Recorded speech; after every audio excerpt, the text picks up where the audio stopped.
বাতাসের কারণে পুকুরের জলটা নড়তে থাকে। যখন বাতাসটি থমকে গেল, পুকুরের জলটা আর নড়ে উঠছে না। এরা আমাদের দানপত্র জীবনে একটা শ্বাস প্রশ্বাসের মধ্যে আমরা লড়াই করছি। এই শ্বাস প্রশ্বাস যতটা আমরা যেমন ক্রিয়া বেরোচ্ছে আর ক্রিয়াটা করছি, ততটা আমরা লড়াই করছি। যখনই আমাদের এই শ্বাস প্রশ্বাসের ক্রিয়ার মধ্যে একটা সময় থমকে গেল, কারণ লড়াইটা কর্মের পেছন দিয়ে হচ্ছে এবং কর্মে সেখানে অর্থের লোভ লালসা চলছে। একটা সময় জীবনে এসে যায়, সে আর মনে হয় কিছুই চাই না। যা পেলাম সবই তো হারিয়ে যেতে হবে। এই জগতে যা পেলাম সবই তো হারিয়ে যেতে হবে, কিছুই তো সাথে যাবে না। তার পেছনে লড়াই করে গেলাম, জয়ী হলাম, সফল হলাম, এবার বিফল হয়ে চলে যাব। এই হচ্ছে দানপত্র জীবনের একটা খেলা, যার মাঝে আমরা লড়াই করছি। এ লড়াইয়ের ভাগ অংশের কিছুই জানি না, আমার আমার বলে চিৎকার করে যাচ্ছি। কিছুই তো আমার নয়, সবই পরায় দান। এই ভূমিতে এলাম, মাতৃভূমিতে, যে মাতৃভূমিতে এসে মনোভাবনা নিলাম এই সম্পত্তি, এই বিষয়, এটি আমার নামকরণে হলো। আর এই অর্থ যেটাকে সঞ্চয় করে নিয়ে এলাম, সেটি যেন আমার মনে হলো। কিন্তু যদি ভাগের অংশে দেখা যায় কোনোটাই আমার নয়। হয়তো পারিশ্রমিকে গতটা আমার, যেটা ক্রিয়া করলাম এই ক্রিয়ার মাঝে গতটাকে খাটিয়ে নিলাম। আর গতটা যতটা পরিশ্রম করলেন তার পেছনে কেউ অর্থ অধিক পেলেন আর কেউ অর্থ কিছু অংশের কম পেলেন, তাতে সে দানপত্র জীবন কাটিয়ে নিলেন। আবার যে বেশি অংশের পেলেন সে কিছু করে নিলেন। কিন্তু আসা যাওয়ার খেলা, এখানে আমরা লড়াই করছি। যে লড়াইটি আজকে দেখবে অধর্মের ভরাডুবি, ধর্মের আশ্রয়ের লড়াই আজ এই বাংলায় হয় না।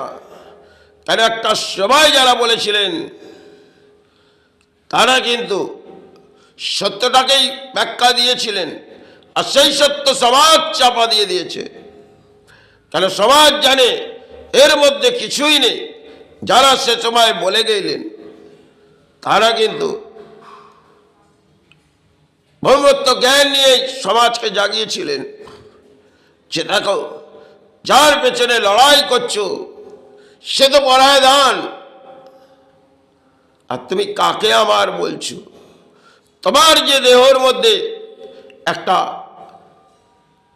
একটা দেহর মধ্যে তোমার প্যার পাশটা যেটা চলছে,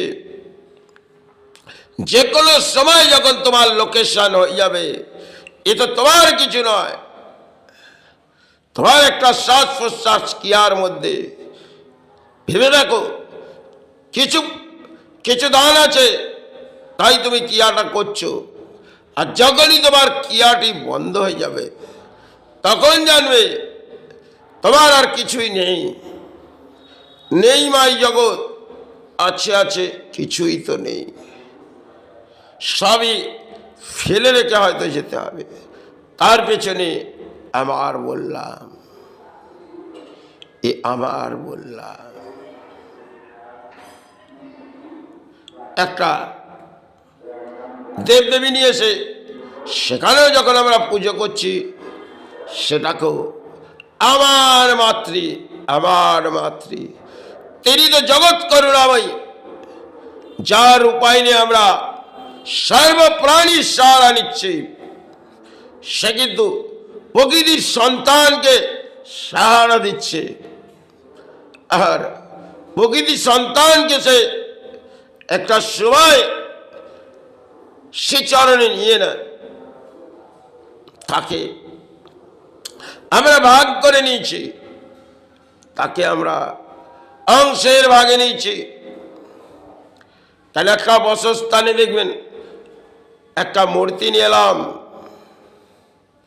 আর তাতে সেবা চালালাম, আরে এ মহামায়া আমার। কিন্তু তিনি জগৎ রূপায়নি, তিনি সর্বরূপে এক একটা জায়গায় আবির্ভাব হয়ে রয়েছে। সেব নামকরণ, যার নামের মাঝে যেভাবে ডাকবো তিনি কিন্তু সাড়া দেবে। একটা সময় আমাদের আর কোনো সাড়া শব্দ হবে না, যখন শ্বাস প্রশ্বাসটা বন্ধ হয়ে গেল, সব যেন ফেলে চলে গেলাম, সবই ফেলে চলে গেলাম, কিছুই তো রইল না। এ খালি হাতে এসেছি আর খালি হাত নিয়ে চলে গেলাম। হয়তো হাতটি কখনো মুঠো হলো, আবার কখনো খুলে চলে গেলাম। সেখানে গেলাম, সেখানে দানের ভিত্তি কোনো ঘোড়া নেই, আছে কর্মের। আপনি কোন কর্ম এই সমাজে সে করেছেন, সেখানে তার পাপ ভিত্তি বিচার তিনি কিন্তু অংশের ভাগে নেবে, আর তার সমান সমান বিচার। তিনি যখন বিচারের ভাগটি আপনাকে করবে, তার সমান বিচার, সূক্ষ্ম বিচার তিনি করবেন, তখন জানবেন আপনার পাপের ভাগে আপনাকেই নিতে হবে। তার দায়ভার কেউ নেবে না, না পরিবার না সন্তান। যার পেছনে ভাবলেন এদের জন্য গড়ে যাব, হে এদের জন্য। এই জগতে এসে হয়তো বহু কিছু ভাবলাম, কিন্তু কিছুই তো যাবে না, সবই ফেলে যেতে হবে, উড়ে যেতে হবে একটা হাওয়ার মতন। যখন এই শ্বাস প্রশ্বাসটা লোকেশন হয়ে যাবে, জানি না কোন পথে আছি আর কোন পথে চলে যাব। যখনই যাব তখনই উড়ে যাবে শ্বাস প্রশ্বাসের এই কায়াটা, সেই কায়ার মাঝে চলে যাবে। এই হয়তো হবে আমার, কিন্তু যদি এটা হয় যে মাতৃচরণে ফিরে যাব, সেটাই আমার সর্বকামনা। সর্বকামনা পূর্ণ হবে এই আশাবৃত্তি। আসা যাওয়ার খেলার মাঝে হয়তো ধর্ম চালালো, সেটাই যদি হয় মাতৃচরণে যেতে পারি, সেটাই পূর্ণ।